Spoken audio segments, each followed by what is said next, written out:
T. Grizzly's $500,000 jewelry heist. The FBI is working to learn if 4 men arrested for a robbery at a local jewelry store are tied to similar crimes across the country. Why you don't fuck with me? Bro, you stole my shit! What I steal from you, bro? I'm about to send you your money back.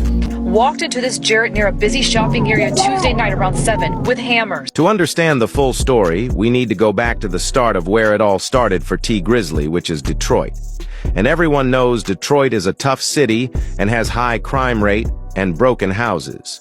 T. Grizzly is a part of a family which were involved in crime. His mom was a drug dealer. His dad and everyone in his family was a drug dealer. Near the end of high school for T. Grizzly, his dad gets murdered and his mom gets sentenced for 15 years in prison, and soon after T gets a letter in the mail saying he has been accepted to Michigan University. But T knew it costs a lot of money to pay for university and couldn't get a job as he didn't have experience, so he brought his friend from his neighborhood to check out the school. And then one day, this friend comes up to T with $11,000 in cash, and T wanted to know how he got it. And the friend had told him that he was breaking and entering people's homes and taking whatever he could find, which led to T and his friend coming up with the plan to steal things from people's dorms.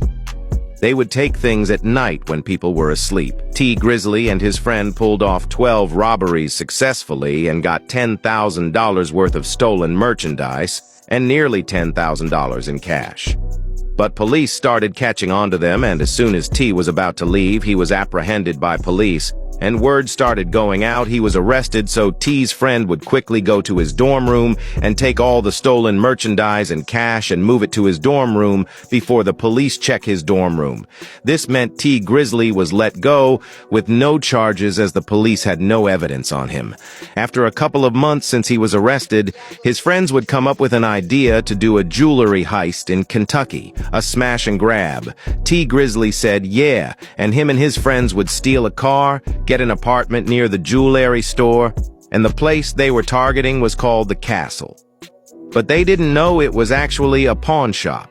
They made a call to the police saying there is a shooting at a school to have no police on them. T and his friends go into the shop with hoodies and hammers and start smashing the shop up and take Rolexes with them. But as they were grabbing the loot, they heard someone say, "Freeze," and looked and saw a gun pointed at T. Grizzly. An hour later, police came and arrested all the suspects, and T. Grizzly was placed in Kentucky prison, and once released, he had to go do time in Detroit.